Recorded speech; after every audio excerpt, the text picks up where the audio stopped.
mais tout va basculer, c'était son terme, tout va basculer, tout est en train de basculer de l'un vers l'autre. Et donc dans cette bascule, il y a énormément de désordre.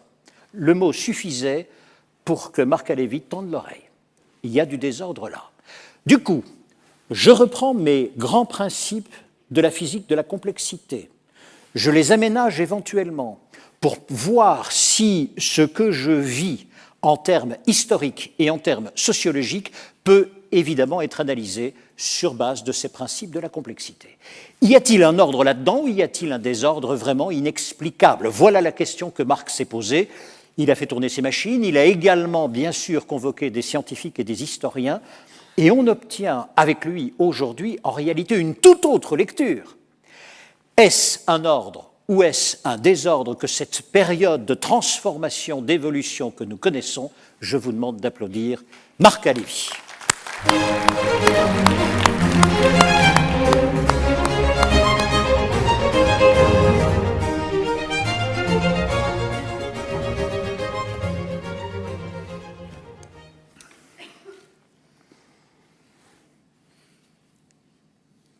J'espère qu'on me passera mon slide. Ah, ça y est. Bonjour à tous, ravi d'être là. Ravi de pouvoir clore avec vous ce congrès. Et je ne peux que féliciter Thierry pour la brillante introduction de mon travail. C'est la première fois que je vois résumer 40 ans de travail en 5 minutes. C'est magnifique. Voilà, oui, mon métier, c'est essayer de trouver derrière ce qui est un désordre apparent, des règles, des logiques qui peuvent permettre de l'expliquer. Et justement, ça tombe bien, la question qui se pose, c'est qu'est-ce qui nous arrive là aujourd'hui? Pour le dire autrement, c'est quoi ce bordel? Est-ce que oui ou non, tout ce tumulte, toutes ces turbulences que nous recevons sur la tête tous les jours, est-ce qu'elles sont le fruit du désordre, c'est-à-dire quelque chose d'incompréhensible, une fatalité qu'il faut subir, qu'il faut encaisser? Ou est-ce qu'au contraire, derrière ce désordre apparent, il y a des logiques que l'on pourrait décrypter? C'est évidemment la deuxième hypothèse que je vais prendre, parce que franchement, sur la première, il n'y a pas grand-chose à dire. Donc, je vais faire l'hypothèse qu'effectivement, derrière ce tumulte et ces turbulences que nous vivons, il y a une logique qui s'exprime. Alors, nous allons regarder cette logique, nous allons aller à sa rencontre, et nous allons commencer par bien se rendre compte que depuis un certain temps, nous vivons des ruptures profondes. Allons-y, il y en a 5 parce que ça vient de la théorie, c'est pas bien grave, oublions ça. Je vais vous parler des grandes ruptures de notre époque. Et à partir de là, on verra bien ce qui sort. Alors, première rupture, c'est sur l'économie globale. Vous savez, on va faire simple, du bon sens paysan, moi j'adore ça, ce sont mes racines. L'économie, c'est la rencontre entre une offre et une demande. Vous signez? Connaître l'évolution de l'économie, c'est connaître l'évolution de l'offre et c'est connaître l'évolution de la demande. Vous signez? L'évolution de la demande. Oh, c'est très simple. Bon sens. Plus il y a d'humains sur Terre, plus il y a de besoins, plus il y a de besoins, plus il y a de demandes. Toujours d'accord? Et quant à l'offre, c'est tout aussi basique. Pour pouvoir offrir, il faut fabriquer. Pour fabriquer, il faut des ressources. Donc la capacité d'offre est corrélée à la capacité de ressources. On est toujours d'accord? Eh bien, regardons ce que ça donne. La demande d'abord, liée à la démographie. Voilà la démographie humaine. À l'époque de Louis XIV, nous étions 600 millions sur Terre. 1800, 1 milliard. 1900, 1,7 milliard. 2000, 6 milliards. Aujourd'hui, un peu moins de 7 milliards et demi. Et en 2050, on a revu les choses un peu à la hausse. Ce sera probablement entre 10 et 11 milliards. Moi qui ai fait de profondes études en mathématiques de haut niveau, je peux vous dire que ceci est une exponentielle vachement croissante.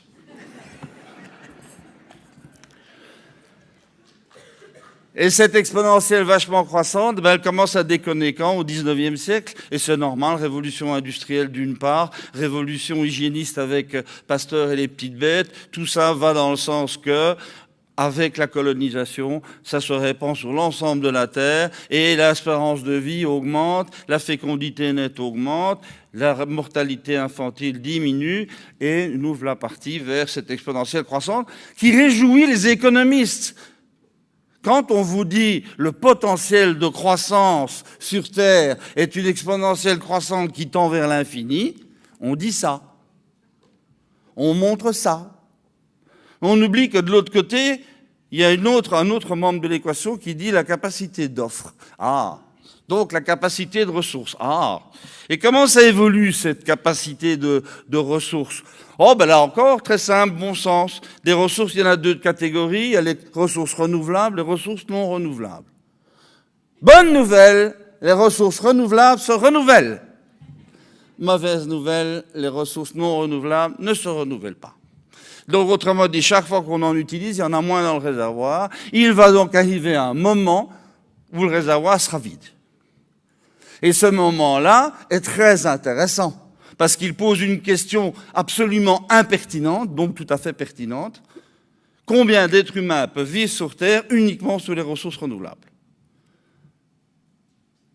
Et la réponse, elle a été calculée de manière extrêmement sérieuse. Je vous passe les détails techniques, évidemment, mais la convergence des résultats est extrêmement claire. Quand il n'y aura plus que les ressources renouvelables, que toutes les ressources non renouvelables seront hors jeu, nous ne pourrons vivre sur Terre qu'entre 1,5 milliard et 2 milliards, point barre.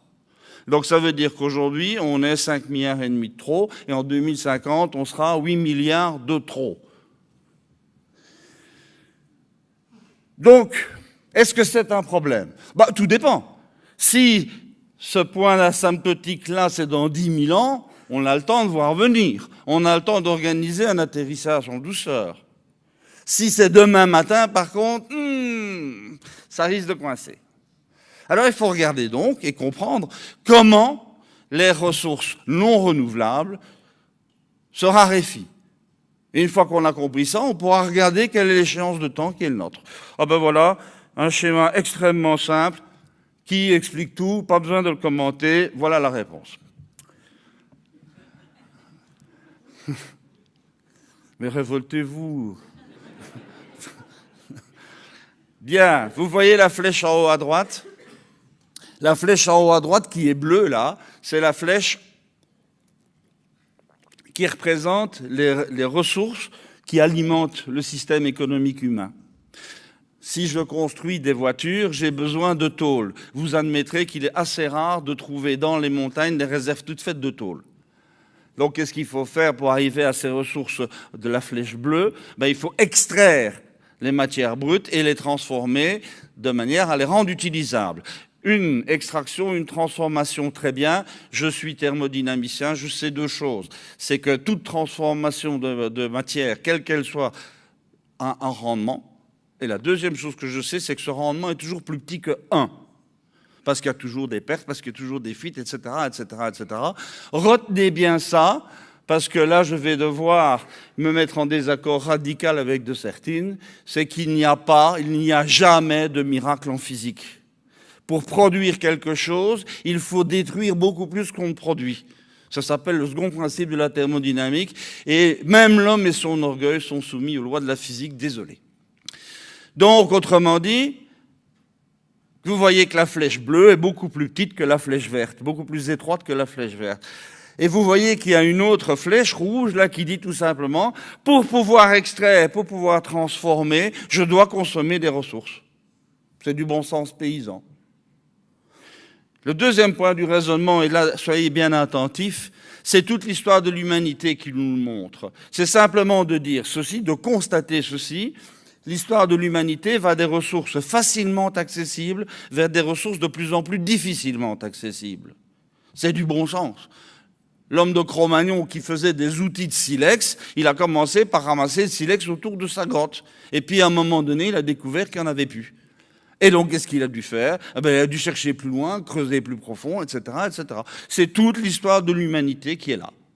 Nous évoluons des ressources facilement accessibles vers des ressources de plus en plus difficilement accessibles. Ceux qui sont familiers du texte biblique savent peut-être que dans un passage, on dit ceci: si tu as besoin de naphté, en hébreu donc du pétrole, eh bien tu prends ton seau, tu prends ta louche et tu vas te servir, c'est affleurant. Il n'y en a plus trop quand même. Aujourd'hui, c'est plutôt au gaz de schiste et c'est pas très accessible. Donc, sur mon schéma, ça veut dire que cette évolution vers le moins accessible veut simplement dire que la largeur de la flèche rouge augmente et que donc, corrélativement, la largeur de la flèche verte diminue. Forcément. Il faut consommer de plus en plus de ressources pour aller extraire celles dont on a besoin. Il n'y a pas de miracle en physique. Et un jour, on arrive à cette situation où la largeur de la flèche rouge prend toute la largeur de tout. C'est-à-dire, pour le dire en français clairement, tout ce qu'on extrait sert à extraire ce qu'on extrait.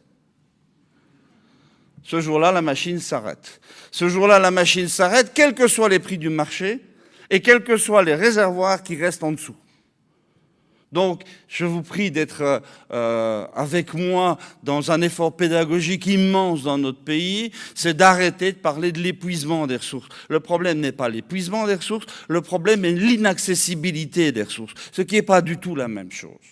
Bon, très bien, on a compris le mécanisme de raréfaction des ressources non renouvelables, on sait qu'il va falloir gérer un atterrissage vers les 2 milliards un jour ou l'autre.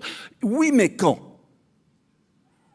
Eh bien, il n'y a pas moyen sérieusement de le calculer. Par contre, on a une très jolie astuce qui nous permet de nous fixer des éléments de calendrier. Vous allez comprendre tout de suite. Nous avons une chance extraordinaire en mathématiques, c'est que lorsque sur une même page, on a une courbe croissante, celle de la démographie, donc de la demande par exemple, et une courbe décroissante, c'est-à-dire de la réserve de ressources disponibles, qui est décroissante. Pourquoi ? Parce que le renouvelable, se renouvelant, ça reste constant. Le non renouvelable s'épuisant, la somme des deux diminue. Donc c'est une courbe décroissante. Et il y a un miracle mathématique, c'est qu'une courbe croissante et une courbe décroissante sur la même feuille de papier, ça se croise. C'est dingue. Mais ce point de rencontre, il est extraordinaire, ça s'appelle le peak point. Ce point de rencontre est tel qu'avant le peak point, la demande est inférieure à l'offre, on est dans situation d'abondance. Après le peak point, c'est l'inverse qui se passe. La demande devient définitivement supérieure à l'offre et on est en situation de pénurie. Pénurie, ça ne veut pas dire qu'il n'y en a plus, ça veut dire que la demande est supérieure à l'offre. Et donc, la question qui se pose, ce peak point, c'est quand au juste ? Dans les années 60, 70, on le reportait quelque part du côté de vers 2000, entre 2150 et 2200. Les calculs plus récents faits avec des données un peu plus fiables nous amènent à ceci. Le peak point global se situe aux alentours de l'an 2000. Permettez-moi le mot, nous l'avons dans le dos. Donc, il faut élargir un peu le zoom là. Ça, c'est la moyenne sur toutes les ressources. Il faut bien comprendre que le spectre des ressources est beaucoup plus large que ça. Et la question intéressante à poser aujourd'hui, c'est quelles sont les ressources les plus pénuriques aujourd'hui. Mais ça, vous les connaissez tous. Je les cite juste pour mémoire. D'abord et avant tout, à l'échelle mondiale, c'est l'eau douce. Le deuxième à l'échelle mondiale sont les terres arables qui, d'année en année, diminuent en surface et en fertilité. Et le troisième, ce sont les énergies fossiles. Mais ça, on en parle depuis suffisamment longtemps. Et puis, quelques métaux non ferreux. Et puis, les terres rares, qui sont absolument indispensables pour faire fonctionner nos petits joujoux électroniques. Et donc, 96% de la réserve totale se situe en territoire chinois. Ce qui est parfois gênant. Voilà, donc nous sommes dans la première rupture, c'est la rupture que j'appelle écologique au sens des sciences écologiques et qui nous fait passer d'une logique d'abondance à une logique de pénurie. Rassurez-vous, il n'y a rien de catastrophique, il suffit qu'on devienne intelligent, ça ira.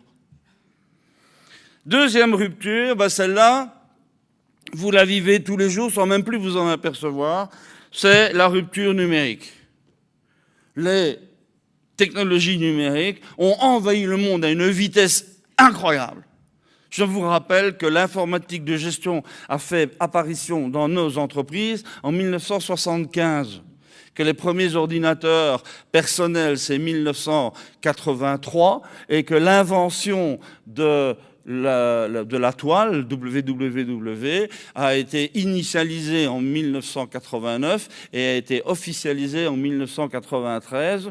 Où ça? Au CERN à Genève, dans le monde des physiciens, et non pas aux États-Unis, comme on a tendance à le répéter trop souvent. La toile a été inventée en Europe, est une invention européenne fabuleuse. Cette révolution numérique n'est pas neutre. Cette révolution n'est pas neutre, comme ça a été rappelé tout à l'heure. Le fonctionnement du cerveau et la structuration du cerveau de nous tous dans cette salle qui sommes des enfants du papier est largement et radicalement différente de la configuration cérébrale de nos enfants et surtout petits-enfants qui eux auront absorber toutes leurs connaissances à partir d'un écran. C'est pas du tout la même configuration mentale, donc c'est pas du tout la même grille de lecture du monde. Et on commence à s'en apercevoir quand on est parent avec en face des générations Z. Troisième rupture, la troisième rupture, elle est liée à la complexification du monde.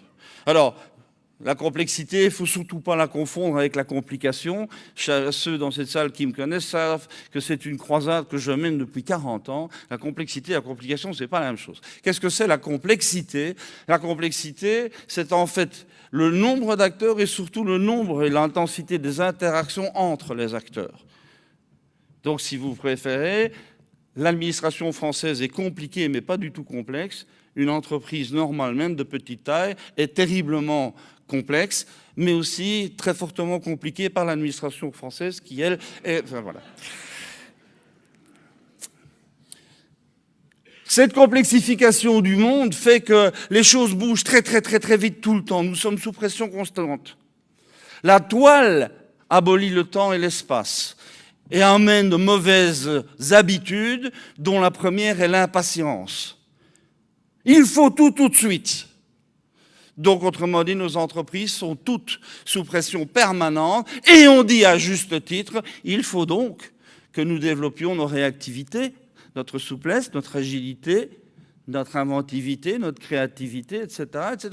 Bien sûr, mais nos modèles organisationnels sont-ils conformes avec cette exigence? Quels sont nos modèles organisationnels traditionnels depuis bien longtemps et répandus un peu partout? C'est la pyramide hiérarchique. Et la pyramide hiérarchique a une magnifique propriété, c'est d'être extrêmement lente et extrêmement lourde. C'est-à-dire juste le contraire de la réactivité, de la souplesse et de l'agilité. Donc, autrement dit, si l'on veut être à l'intérieur de nos entreprises d'un même niveau de complexité, donc de vie, que le monde extérieur, il faut augmenter la complexité de nos modèles organisationnels. Je le dis en un mot, il faut donc passer de la pyramide hiérarchique au réseau, et le fonctionnement en réseau collaboratif est clairement le modèle organisationnel qui est en train de s'installer et qui se généralise à toute vitesse. Nous sommes donc là dans la troisième rupture, passage des modèles hiérarchiques aux modèles complexes.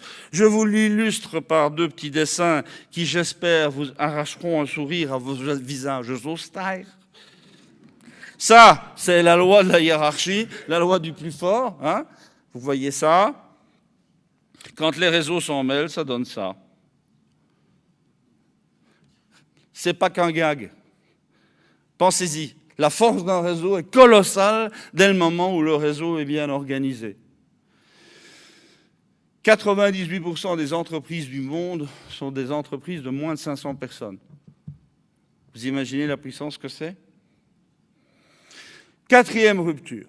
Quatrième rupture, elle touche au modèle économique tel qu'il est aujourd'hui.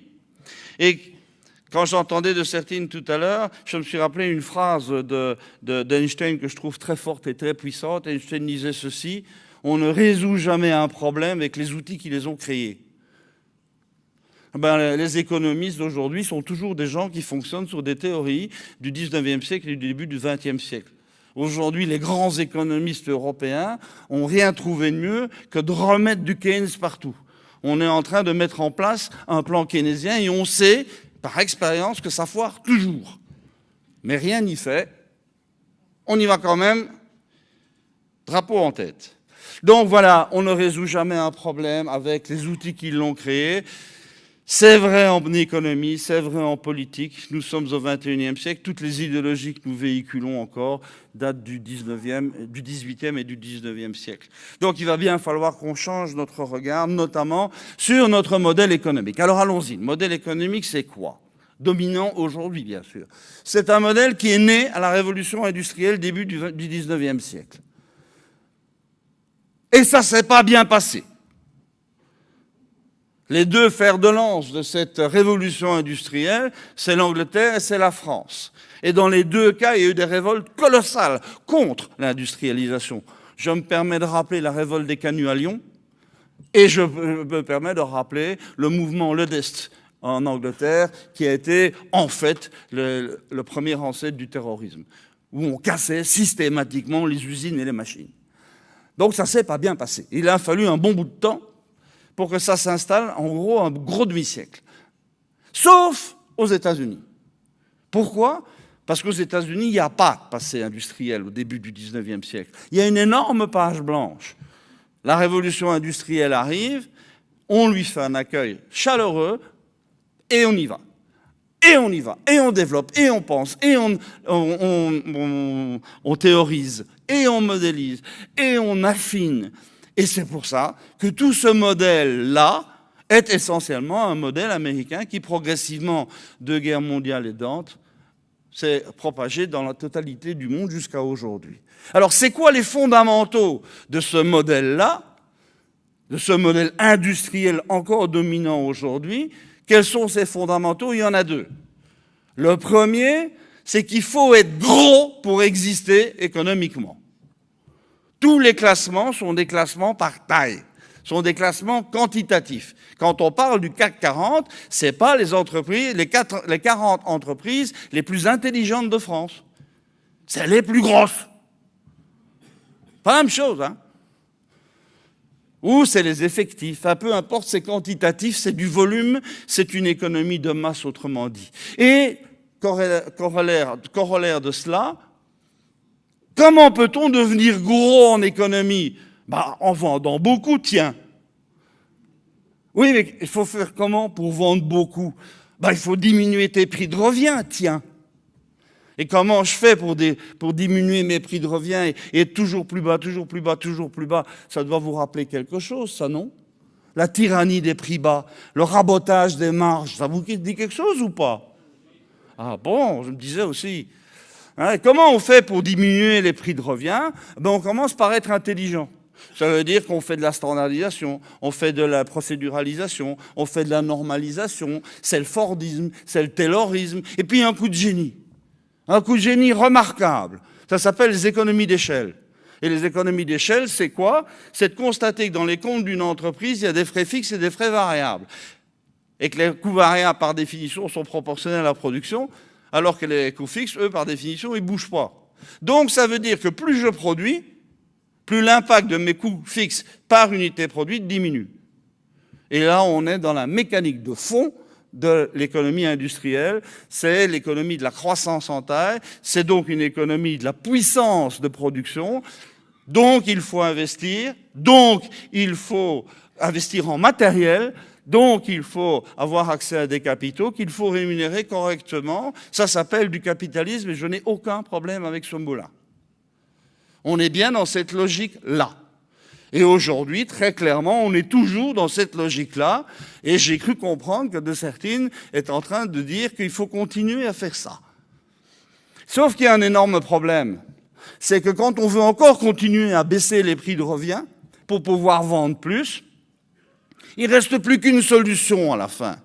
C'est lésiner sur la qualité du travail fait, sur la qualité des matières premières, sur la qualité des procédés, j'en passe, et des meilleurs. Et là, on voit le bout d'une logique. Parce qu'aujourd'hui, vous êtes comme moi, consommateur. Moi, je veux bien avoir des prix bon marché, c'est bien tout ça, mais je vois que chaque fois que je paye pas cher, j'ai de la merde en échange. Et que ça commence à bien faire.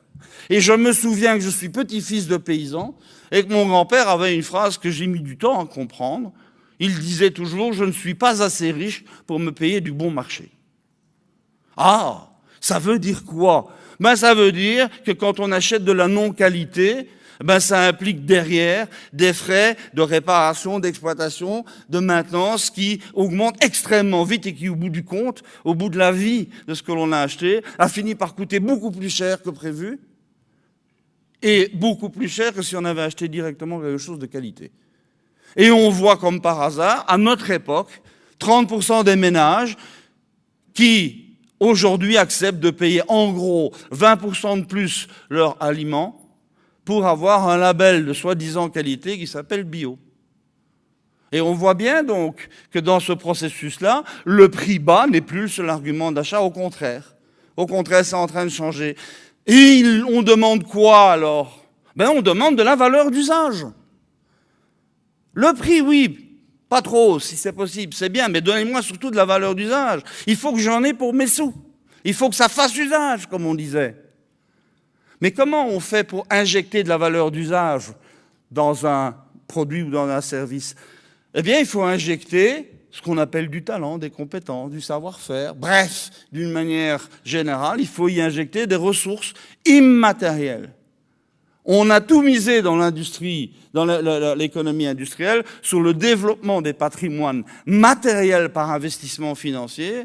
Et aujourd'hui, on commence à se rendre compte que pour augmenter la valeur d'usage, il faut miser sur l'augmentation des patrimoines immatériels. C'est-à-dire, en fait, tous les talents humains. Et là, j'ai une très mauvaise nouvelle pour l'ancienne logique. C'est que sur les patrimoines immatériels, il n'y a pas d'effet d'échelle. Vous mettez 20 crétins dans une salle, ça ne fera jamais un prix Nobel. Vous doublez le salaire de votre ingénieur de recherche et développement, il ne va pas avoir automatiquement 2 fois plus d'idées, 2 fois meilleures. Ce n'est pas vrai. Donc, autrement dit, dès le moment où on bascule dans une logique de valeur d'usage, non plus de prix bas, on bascule dans une logique de patrimoine immatériel où les facteurs d'échelle ne jouent plus, et donc le facteur taille de l'entreprise n'a plus aucune importance. Grand changement donc, radicale rupture, c'est la rupture du passage entre l'économie de masse et de prix à une économie de l'intelligence, de l'immatériel, disons ça, et de la valeur. Et il reste une dernière rupture intéressante. Cette dernière rupture intéressante, je vais vous la présenter en vous parlant de ma maman. Moi, ma maman a perdu mon père 2 mois avant ma naissance. C'est au tout début des années 50. Je vous dis pas la dèche qui était la sienne. Et elle s'est battue comme une diablesse, mais en répétant des phrases. Parce que pour elle, c'était important de répéter des phrases. Et une des phrases que j'ai entendues, c'est « Marco, si tu veux réussir dans la vie, si tu veux être digne du nom d'homme, il faut travailler, il faut étudier. C'est par l'étude et par le travail qu'on devient digne du nom d'homme et que l'on réussit dans la vie. » Waouh! Vous dites ça à un gamin de 18 ans aujourd'hui, il est mort de rire. Il ne parle plus de la même chose. Il parle plus de la même chose. Ma mère, elle parle de réussir dans la vie. Et réussir dans la vie, c'est quoi? C'est l'espoir que son fils ait un bon diplôme pour trouver un bon boulot, qui rémunère correctement, qui lui permet de construire une jolie petite famille, d'éduquer bien ses enfants. On est toujours dans les années 50, et peut-être bien de s'acheter une petite maison. Et vraiment, si on se met à rêver, avec une salle de bain. Et alors là, le sommet du sommet, c'est peut-être une petite voiture. On ne sait pas. C'est ça, réussir dans la vie. Mais vous, dans cette salle déjà, et nos enfants et petits-enfants bien plus que nous, leur problème, c'est plus de réussir dans la vie, leur problème, c'est de réussir leur vie. Ce qui n'est pas du tout la même chose. Ce qui change radicalement tous les rapports à l'autre, à la société, à l'entreprise, au travail, j'en passe, c'est des meilleurs. Ceux d'entre vous qui ont entendu parler de la génération Y savent peut-être de quoi je parle. Voilà, donc 5 ruptures majeures. Donc, le petit Lévy, il est content. Il dit, on vit une bifurcation. C'est-à-dire, on est en train de vivre un changement radical de logique socio-économique. Bien. Et le petit Lévy, à ce moment-là, il se dit, oui, mais je dois dire quelque chose d'un peu intelligent sur la nouvelle logique là, qui est en train d'émerger. Comment je peux faire ça à peu près scientifiquement? Réponse, il faut aller voir les historiens. Et il faut aller leur demander si des bifurcations comme ça a déjà existé dans le passé ou non. Et on a été voir les historiens, et on a travaillé 3 ans avec une équipe d'historiens. Et je vais bien sûr pas vous narrer ça par le menu, hein, je vais arriver directement au résultat. Le résultat est le suivant. Les historiens disent ce que vous, les physiciens, vous appelez une bifurcation. Nous, on appelle ça le chevauchement de 2 cycles paradigmatiques. Je trouve que bifurcation, c'est plus simple. Enfin bon. Hein. Et donc, il faut comprendre ce que ça veut dire. Les historiens disent, l'histoire, c'est une succession de paradigmes. Qu'est-ce que c'est qu'un paradigme? C'est un ensemble de principes fondamentaux sur lesquels se construit toute une société. Et quand on dit que la féodalité est basée sur des fondamentaux qui s'appellent le lien de suzeraineté sur la souveraineté du seigneur sur ses terres, sur le servage et sur une économie agraire de proximité, une fois qu'on a dit ça, on a à peu près défini le paradigme féodal. Et vous comprendrez bien que notre paradigme à nous aujourd'hui, c'est plus du tout celui-là. Et donc les historiens nous disent, eh bien, un paradigme, c'est quelque chose qui naît, qui croît, qui atteint sa maturité et puis qui commence à décliner parce qu'il est usé, comme vos engins, comme votre voiture, comme vous-même. Hein. Il commence à décliner parce qu'il est usé et quand il devient très très usé, ben, il disparaît gentiment. Et comme vous le connaissez dans le monde du marketing, quand une gamme de produits arrive à décliner, si on est un bon project manager, on va gérer les courbes en S, c'est-à-dire qu'on va devoir avoir lancé déjà une nouvelle gamme qui va prendre la place de la précédente. Eh bien, disent les historiens, c'est exactement la même chose en histoire. Quand un paradigme commence à décliner, un autre paradigme est en train de monter en puissance pour prendre le relais. Et ces 2 paradigmes se croisent. Et ce point de croisement, c'est ce que vous, les physiciens, vous appelez bifurcation. D'accord. D'accord. Et ils rajoutent quelque chose, et ils disent ce point de croisement, ça ne se passe pas bien. Ah mais non, c'est logique. L'ancien paradigme a sécrété des institutions de pouvoir pour le réguler, et ces institutions de pouvoir ne veulent en aucun cas entendre que cette logique-là, qui est leur fonds de commerce, pourrait peut-être un jour disparaître. Donc, bec et ongle, ils se battent pour que la logique ancienne continue le plus loin possible. Alors que la nouvelle logique, elle, est parfaitement consciente des ruptures dont on vient de parler et est en train de se construire pour y répondre. Donc d'un côté, on refuse de voir les ruptures, de l'autre côté, on construit à partir des ruptures. Vous comprenez bien qu'il y a nécessairement antagonisme entre ces 2 visions. Et c'est donc nécessairement une source de conflit et donc de turbulence. Et devant vos yeux ébahis, je viens de démontrer pourquoi nous vivons une période de crise. Parce que les crises sont les manifestations extérieures des turbulences liées aux heurts frontales de 2 logiques antagoniques. Alors, ce qu'il faut que je rajoute là-dessus, mais je vais être très court, parce que sinon ça va m'emmener trop loin, c'est que les historiens nous apprennent 2 choses tout à fait fascinantes. Ils nous disent que les grands cycles paradigmatiques ont une longueur constante d'environ 550 ans en moyenne, que ces cycles-là sont communs à toutes les civilisations, et ça c'est tout à fait époustouflant. En plus, les différentes civilisations évoluent par cycles successifs, mais ils sont en phase, ils sont synchrones. Donc ça se passe à peu près au même moment partout. Ben on est bien dedans là. Hein. Donc ça donne ça. Vous avez la courbe rouge qui, ça veut dire feu rouge, hein, on arrête. La courbe rouge qui est le déclin et la marginalisation progressive de l'ancien paradigme, et vous avez la courbe verte qui est la montée en puissance du nouveau paradigme, et à partir d'un certain moment, il commence à entrer en conflit parce que de puissance comparable, et toute cette zone de conflit, cette zone de turbulence, c'est le cercle bleuâtre que vous voyez là. Voilà, ça c'est le schéma de principe du modèle qui explique ce qu'on est en train de vivre. Et nous, on est bien dans le bleu là, hein, il n'y a pas de souci à se faire. Alors, qu'est-ce que c'est que cette courbe verte? Qu'est-ce qu'il y a dedans? Oh ben, c'est pas compliqué, bon sens paysan. J'ai 5 ruptures, je dois répondre à ces ruptures. Allons-y. Il y a 5 défis à relever pour la courbe verte. Face à la pénurie de ressources, il faut se libérer de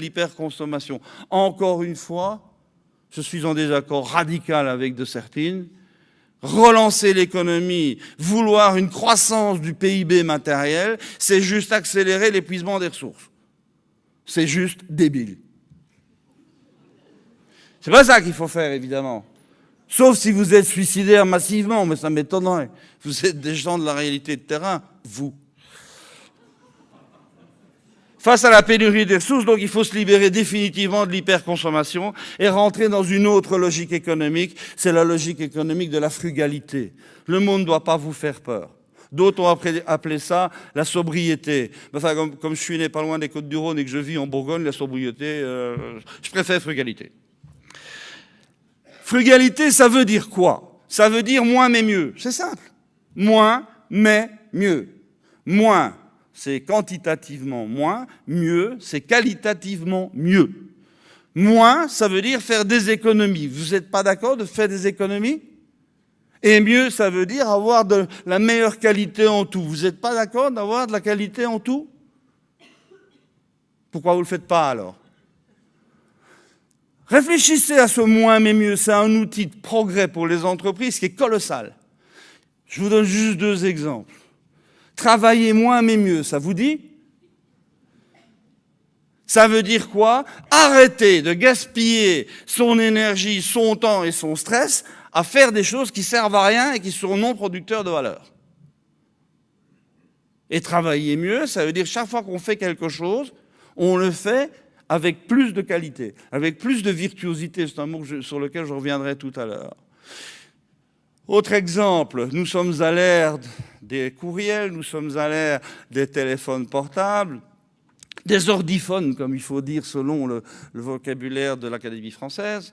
Est-ce que vous n'avez pas envie de communiquer moins mais mieux? Ça ne vous dit pas d'avoir un monde où il n'y a pas 400 mails par jour avec 4 utiles, et d'avoir plutôt un monde où il y a les 4 mails utiles et rien d'autre? Je pense que là, on est au cœur d'un grand débat. C'est le débat qui dit que la technologie dépasse largement nos capacités et que le XXe siècle ayant été le siècle des technologies, nous devons rentrer au XXIe siècle en construisant le siècle des méthodologies. On a les outils, mais on n'a pas les bons modes d'emploi. Donc, moins mais mieux, vous pouvez mettre ça à peu près partout. C'est une belle manière d'optimiser le fonctionnement de l'entreprise. Je donne un dernier exemple. Se réunir moins mais mieux, ça vous dit? Voilà. Réfléchissez à ça. C'est un super outil d'évolution. Deuxième défi. Là, il y a quelque chose qui est une mauvaise nouvelle liée au numérique. C'est que le numérique est accompagné par une déculturation radicale. Le taux d'illettrisme et le taux d'innumérisme dans nos pays développés a augmenté de manière infernale. Juste pour vous donner un chiffre français, et c'est une enquête qui a été faite par l'OCDE en 2014, donc l'an dernier, en France, il y a 21% d'illettrés dans la population adulte entre 16 et 65 ans. 21%. Et il y a 28% de gens qui sont incapables de faire les 3 opérations de base, donc j'élimine la division, parce que ça c'est un peu compliqué quand même, les 3 opérations de base avec des nombres de 2 chiffres.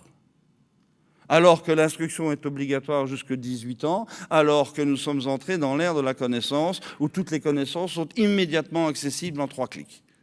En plus de cela, le numérique a apporté le triomphe de l'audiovisuel, c'est-à-dire le triomphe du cerveau passif. Quand on lit un roman, notre cerveau doit interpréter les lettres et les phrases et doit s'imaginer tout ce qui n'est pas dit dans le texte. Et c'est tellement vrai que quand vous avez lu un beau roman et que quelques années plus tard, quelqu'un fait le film sur ce roman, vous sortez du film en étant toujours déçu. Parce que votre imagination a bien mieux fait le travail que le cinéaste. Mais une fois qu'on est uniquement dans l'audiovisuel, c'est-à-dire une fois que l'on reçoit les messages tout faits, il n'y a plus rien à interpréter. Il suffit simplement d'absorber, eh bien le cerveau ne fonctionne plus. Le cerveau devient non critique, le cerveau devient lobotomisé. Et c'est malheureusement ce qui est en train de se passer pour une bonne part de la population. Et si le djihadisme aujourd'hui a un tel succès, c'est parce qu'ils ont parfaitement bien compris que pour intoxiquer des gens qui ont un cerveau un peu faible, il faut balancer de l'audiovisuel plein pot. Et c'est bien ce qu'ils font. Donc, Moi, je crois qu'il faut réagir contre cela, non pas en rejetant le numérique ô combien non, mais simplement en prenant bien conscience que le numérique, la révolution technologique numérique, doit rester l'esclave de l'homme et non l'inverse. Il ne faut pas que l'homme devienne l'esclave de la technologie. Et pour ça, il faut relancer le goût de faire fonctionner son cerveau et de penser.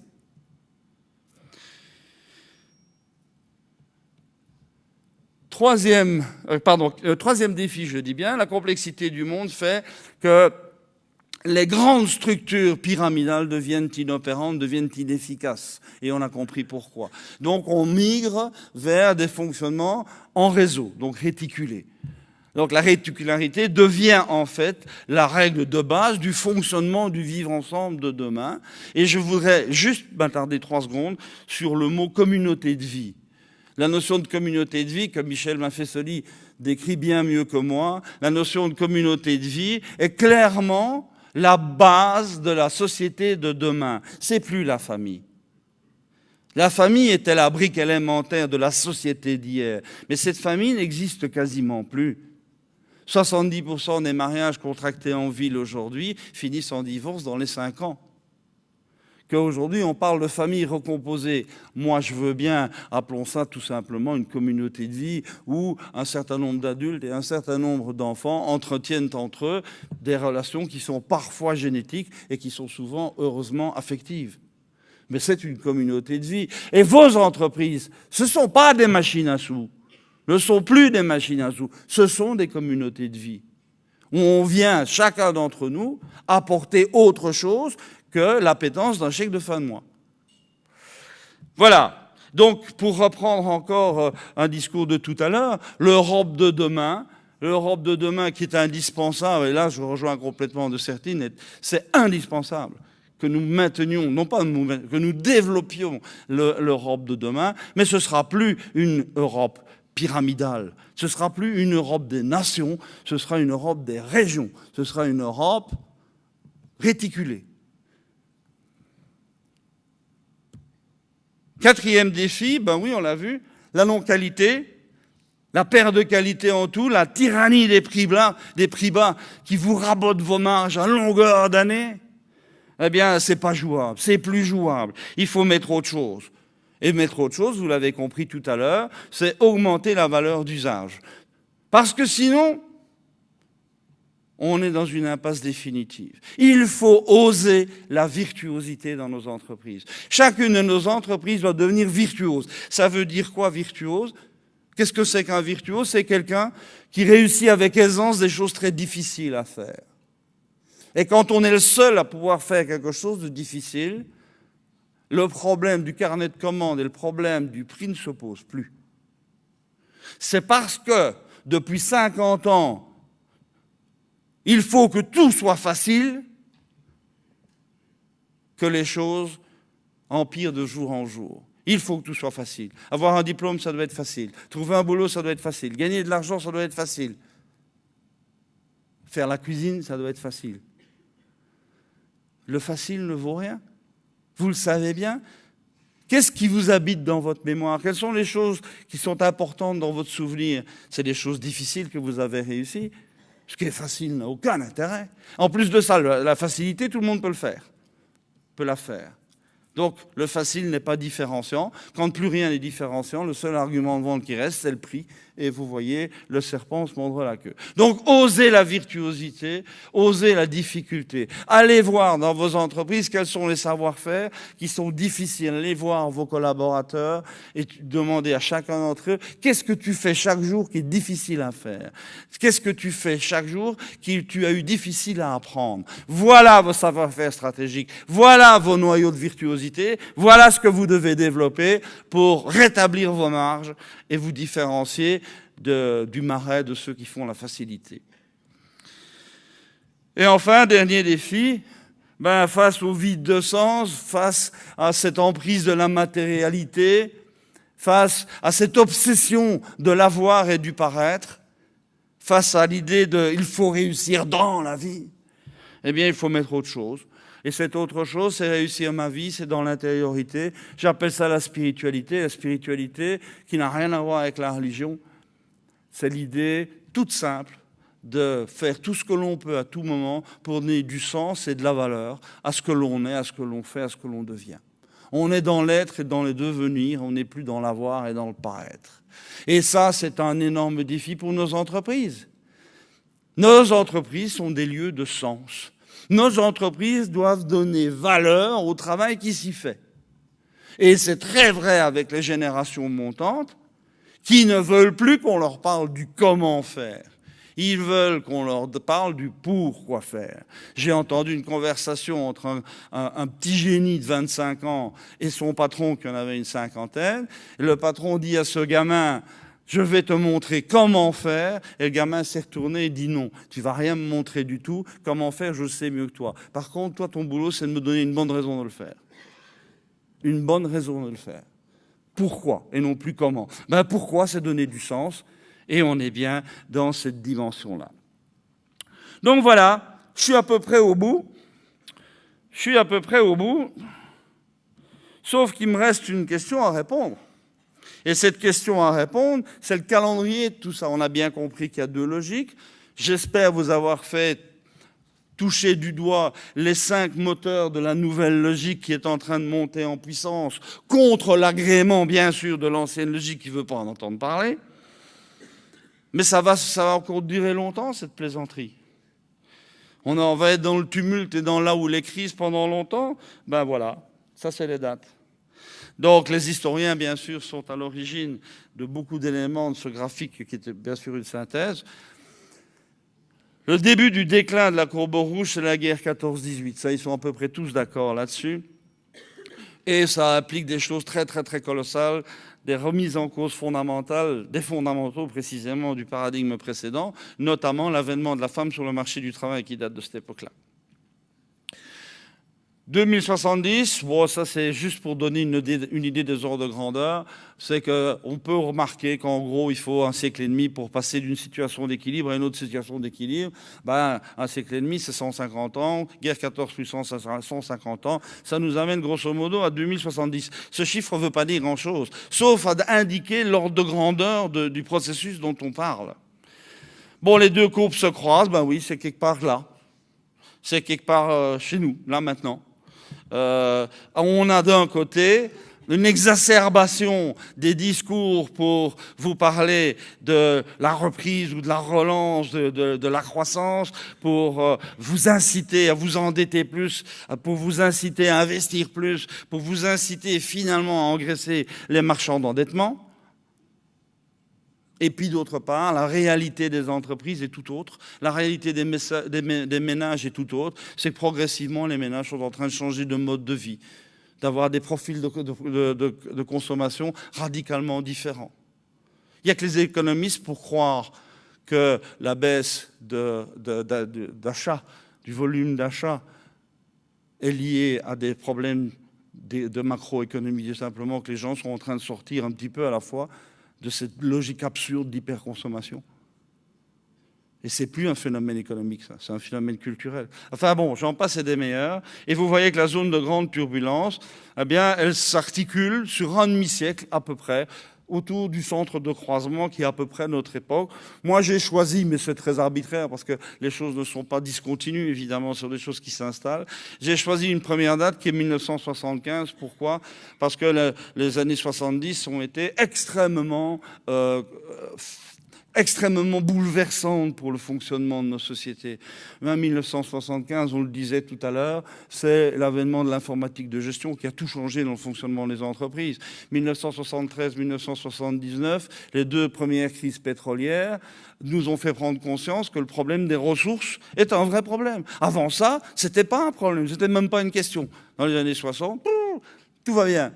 On était assis sur un réservoir infini de ressources facilement accessibles. Puis brutalement, on se rend compte que 3 bédouins dans un désert, ça peut fermer une vanne avec beaucoup de conséquences. Donc voilà, on est là devant quelque chose qui est probablement une date symbole intéressante. On ajoute 50 ans à ça, on arrive à 2025. Bien. Donc ça veut dire que nous sommes dans une période de grande turbulence pendant au moins encore une bonne dizaine d'années. Voilà. Normalement, les premiers suicides, c'est maintenant. Je vais un petit peu plus loin et je m'interroge. J'écoute la radio dans la voiture le matin, je lis les journaux à midi, j'écoute le 20h le soir. À 21h, je suis bon pour le suicide. On ne me parle que de catastrophes. On ne me parle que des arbres qui tombent. Et j'adore ce proverbe chinois qui dit « Un arbre qui tombe fait plus de bruit qu'une forêt qui pousse ». Ben oui, d'un côté, on parle des désastres liés au déclin de la courbe rouge et on oublie complètement de parler de la montée en puissance de la forêt verte. Mais je m'interroge toujours. On me dit, à travers les médias, tout le temps, que la reprise, c'est pour bientôt. J'ai encore entendu il n'y a pas longtemps, tiens. La reprise, c'est pour bientôt. Pour dans 6 mois, dans 7 mois, dans 9 mois, dans 12 mois, dans 15 mois. Qui me parle quand on me dit ça? Ben, les médias et le discours politique et économique des institutions de pouvoir. Ah oui, ces institutions de pouvoir qui sont en fait les éléments régulateurs et conservateurs de la logique de la courbe rouge. Donc c'est la courbe rouge qui me parle. Ben oui, c'est la courbe rouge qui te parle, Bonnet. Et elle te parle de son problème. Et regardez cette courbe rouge sur ce diagramme-là, regardez-le avec les lunettes de la courbe rouge, regardez cette courbe rouge, avouez qu'il y a de quoi être vachement optimiste quant à l'avenir du pessimisme. Et on n'entend que ça.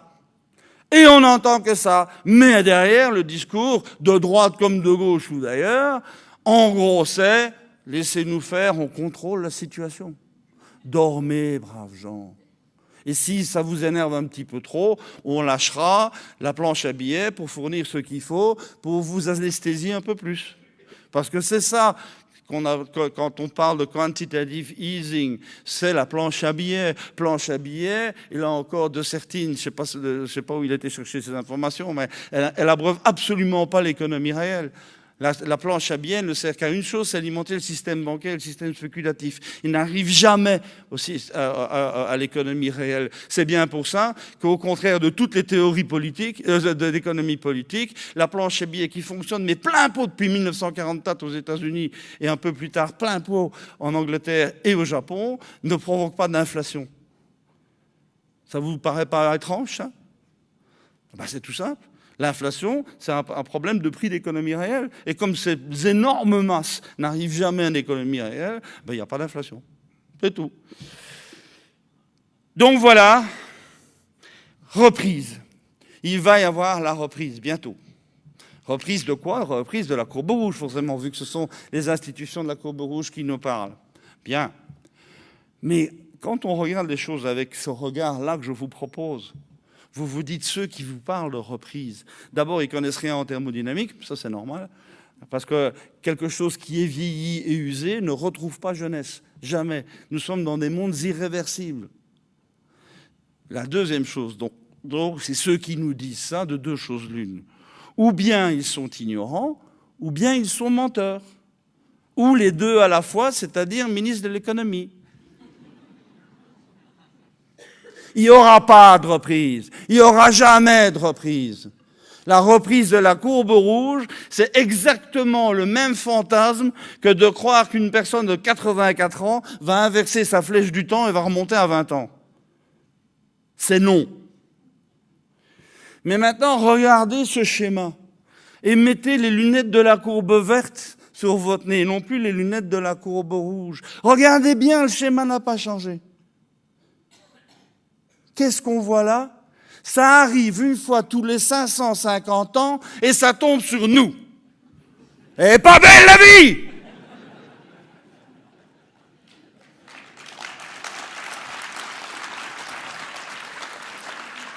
Oui, elle est belle la vie. Pourquoi? Parce qu'on a un monde à réinventer. Tout doit être réinventé. Qui a des gosses à l'école ici? Levez la main. Ceux-là, je leur demande une question en aparté. Vous ne croyez pas qu'il est temps de réinventer l'école? Et avec Najat, ça ne s'arrange pas. Hein? Est-ce que vous ne croyez pas qu'il faut réinventer la politique, qu'il faut réinventer la démocratie, qu'il faut réinventer l'Europe, qu'il faut réinventer le vivre ensemble de manière générale? C'est ça, c'est là, c'est maintenant, c'est nous.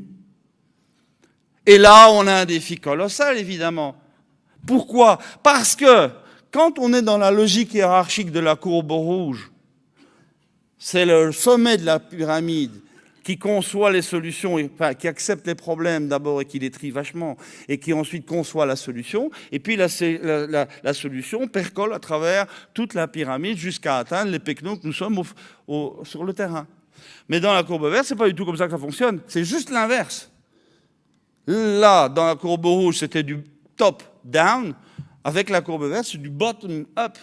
Ça veut dire quoi? Ben, ça veut dire que chacun d'entre nous a et la possibilité et la responsabilité de construire sa courbe verte dans son monde. Et que la courbe verte globale va naître de la convergence progressive de toutes les courbes vertes que vous créerez chez vous. Donc vous avez une responsabilité colossale. Et vous avez le droit, comme ça m'est déjà arrivé de l'entendre, de me dire « Oh, écoute, t'es bien gentil, mais après moi, les mouches. Hein. » D'accord, je ne suis pas moraliste. Je dis simplement que celui qui dit ça, je ne veux pas être à sa place au moment où ses petits-enfants viendront le regarder dans les yeux en disant « Pourquoi tu n'as pas fait ce que tu devais faire ?» Voilà, c'est notre responsabilité. On a un monde à reconstruire et c'est joyeux. Nous avons l'entreprise à reconstruire, vous le faites. Nous avons le management à reconstruire, vous le faites. Et ce sont les PME qui le font. Parce que ce sont les PME qui créent demain. Parce que ce sont les PME qui créent l'emploi, qui créent les produits, qui créent les innovations. Ce n'est pas les dinosaures. Les dinosaures, ils sont déjà morts, ils ne le savent pas. C'est vous qui faites demain. Eh bien, moi, je vous en remercie. Alors, je terminerai simplement en vous montrant une petite photo. Elle a été prise à Londres, donc elle est en anglais, parce que vous savez que les Anglais ne sont même pas foutus de parler français. C'est chiant. Alors, qu'est-ce qu'il est écrit là-dessus? Il est écrit « Sorry for the inconvenience, we're trying to change the world ». Désolé pour le dérangement, nous sommes seulement en train d'essayer de changer le monde. Ben, je vous remercie de le faire.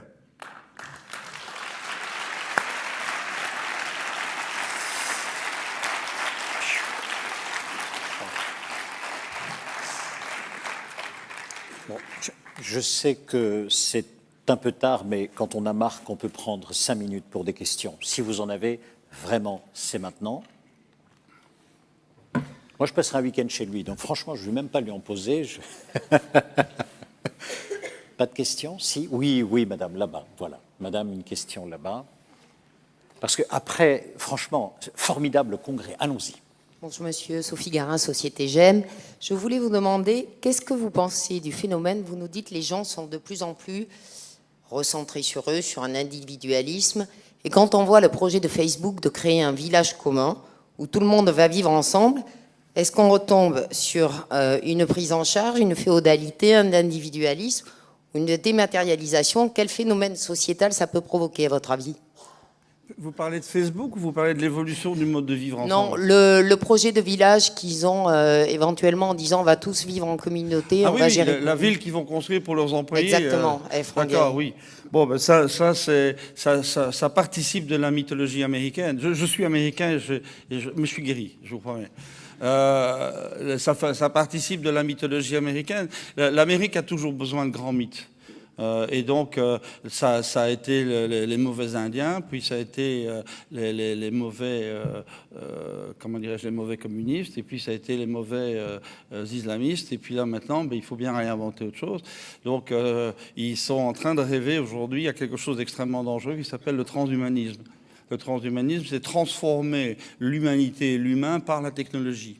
C'est une pure mythologie, mais qui peut faire des dégâts colossaux, et qui font qu'un certain nombre de gens veulent capter en fait tout ce qui se passe au niveau de la santé, au niveau de la biologie et de la biogénétique, pour en être les maîtres dans le futur.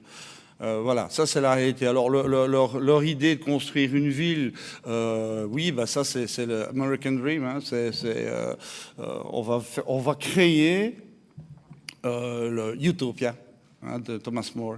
Hein, on va créer un endroit où tout est parfait, tout est bien, et où les hommes sont par définition tous angéliques, parfaits. On peut le voir d'une autre manière, c'est comment faire pour créer un ghetto, pour s'éloigner de plus en plus de l'autre monde américain qui, lui, n'a pas du tout envie de fonctionner comme ça. Donc voilà, moi je n'y vois absolument rien d'autre qu'une utopie complètement délirante et infantile. Cela étant dit, il y a un phénomène beaucoup plus puissant qui ressemble à celui-là, c'est le fait que nos enfants, certainement, et nos petits-enfants encore plus très probablement, sont en train d'inventer, mine de rien, un autre vivre ensemble. Ils sont en train de trouver une espèce de solution bizarroïde entre l'individualisme qui frise franchement de temps en temps l'égoïsme le plus exacerbé, mais en même temps un communautarisme tout à fait efficace, mais qui n'a plus rien à voir du tout avec les structures sociétale habituelle. Et là, il y a quelque chose d'intéressant à voir, mais c'est pas sur Facebook que ça se passe, parce que Facebook, c'est un balbutiement de quelque chose qui va disparaître. Mais par contre, la manière dont ils vivent dans la réalité de leur vie, avec leur smartphone, avec leur communication incessante, avec leur échange émotionnel, parce qu'ils sont dans l'émotionnel tout le temps, hein, ça, là, il y a quelque chose à regarder de près. Et ça, c'est intéressant. D'ailleurs, les ados, aujourd'hui, ils sortent de Facebook. Je ne sais pas si vous avez remarqué ça. La tendance est à la baisse. Autre question? Oui, Thierry. Bonjour, Philippe Genet, cabinet de lobbying 1884-1901. Je suis ici. Merci. Vous êtes en opposition avec un certain nombre de points de vue de Philippe de Sertine, ou inversement. Par contre, heureusement, vous vous retrouvez sur le fait qu'on est vraiment à la fracture entre deux paradigmes. Donc il y a deux analyses pour une même situation. Oui, il apprend vite. Pardon ?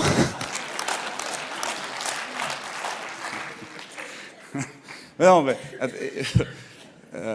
vous savez, c'est très curieux. Je prends Thierry à témoin et ceux dans cette salle qui me connaissent. J'ai pas un gramme d'ego. Je suis pas du tout immodeste. Moi, j'aime bien dire les choses comme elles sont.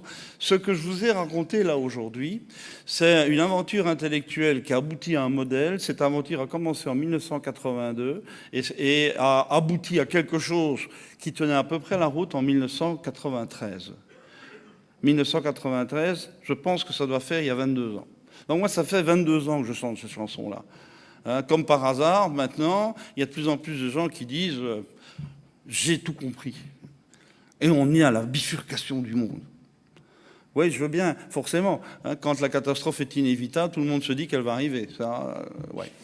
Donc, moi, je suis là pour vous dire quoi? Que je ne veux pas avoir le monopole de ce regard. Je dis simplement, et ça me réjouit beaucoup, qu'aujourd'hui, ceux qui naguère se moquaient de moi et de mes confrères et de mes amis, aujourd'hui, ils disent la même chose que nous. Donc, c'est quand même sympathique. Ça va dans le bon sens. Et ça me réjouit beaucoup. Alors là, derrière ça, il peut y avoir des divergences monstrueuses sur certaines modalités. Hein, et je pense que, de nouveau, ne croyez pas du tout que j'ai une inimitié quelconque pour de certaines ou d'autres. Hein. Je dis simplement que quand quelqu'un a fait son parcours dans la finance publique et se mêle de faire de la prévision économique et de la comment dirais-je, de la prospective technologique, il y a quand même un gap. Hein. Je crois qu'il ne faut pas confondre les métiers.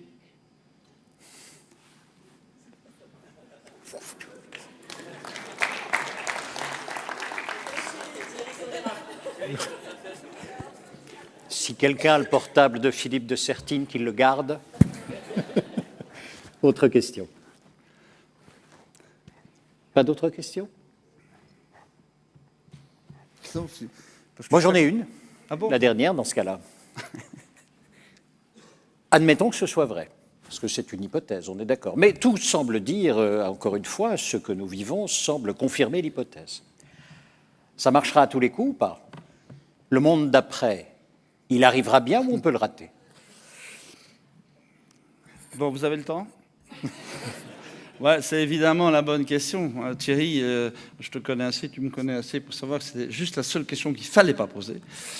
Dans la réalité, bien sûr, si le modèle s'arrêtait là, ce serait vraiment principiel. Ça veut dire simplement que, bon, oui, c'est des gros traits de crayon sur un gros mur, et si on en arrête là, si on en reste là, c'est un peu dommage et un peu pauvre.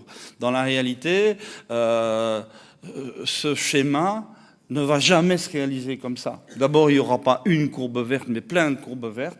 On va vers un éclatement de toutes les structures dans des feuilletages de plus en plus fins, tant au niveau régional qu'au niveau métier, qu'au niveau économique, etc., etc., etc.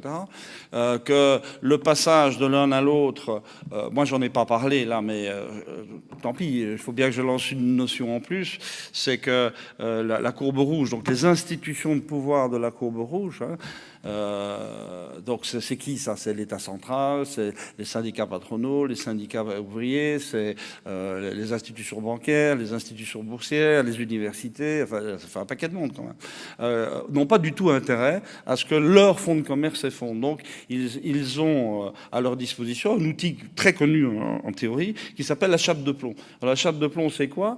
C'est un mécanisme qui permet deux choses. Qui permet de bloquer l'avancement de la courbe verte, qui chaque fois qu'elle essaie de passer à travers, vient se bloquer la tête sur le couvercle. Et l'autre vertu de cette chape de plomb, c'est d'être parsemé de petits mamelons afriques qui permet à la courbe rouge de venir sucer du pognon. Et donc, c'est ça qui explique l'endettement souverain aujourd'hui, hein, c'est rien d'autre. Et donc, et qu'il faut alimenter évidemment par un Baxter qui s'appelle le quantitative easing ou la planche à billets, appelez ça comme vous voulez. Et donc, la vraie question qui se pose aujourd'hui, c'est cette chape de plomb, on sait très bien qu'elle va arrêter à un moment donné. On ne pourra plus la financer, ça coûte beaucoup trop cher.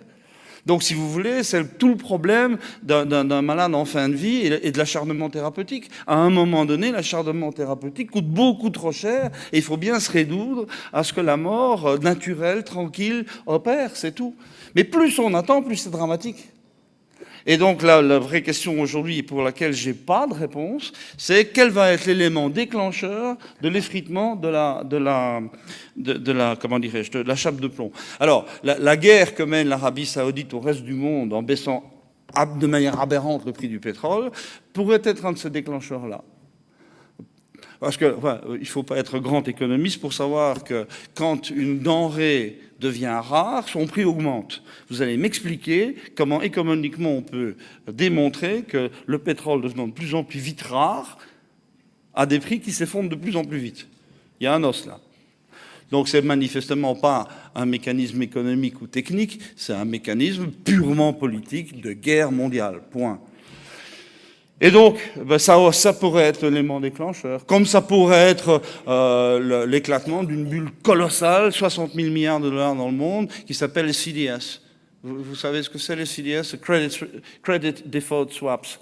C'est en fait de la titrisation de contrats d'assurance sur les défauts de paiement des États, des ménages, des entreprises, etc., qui, dans le monde américain, ne relèvent pas des règles de l'assurance, mais bien des règles de la banque, du financement. Et donc, ça veut dire que dans les compagnies d'assurance françaises, par exemple, quand vous acceptez un risque, ce risque vient au passif de votre bilan. Et vous ne pouvez accepter ce risque au passif de votre bilan que si vous avez des valeurs équivalente à l'actif de votre bilan, ce qu'on appelle les valeurs représentatives. Aux États-Unis, c'est pas considéré comme un produit d'assurance, c'est considéré comme un produit financier. Donc ça veut dire que quand vous signez des contrats où vous promettez en fait de couvrir le défaut de paiement, eh bien, ça n'entre pas dans votre bilan. Et vous ne devez pas avoir à l'actif de votre bilan de quoi couvrir le risque que vous avez accepté. Donc, et en plus, tout ça a été titrisé, et tout ça se repartit dans toutes les banques à titre d'actifs toxiques incroyables. 60 000 milliards de dollars. Ça veut dire à peu près, si ma mémoire est bonne, 80 fois plus que la crise des subprimes. Voilà. Donc ça veut peut-être ça. Moi, j'attends l'élément déclencheur, et je termine juste parce que je n'ai pas tout à fait répondu à ta question. Il y a différents scénarios possibles, et je ne vais pas vous le cacher, il y a un scénario qui est extrême, donc qui ne se passera pas, mais qui est la disparition totale de l'humanité de la surface de la Terre en 70 ans. Voilà. Mais ça ne se passera pas. Marc Halévy, merci beaucoup, Marc.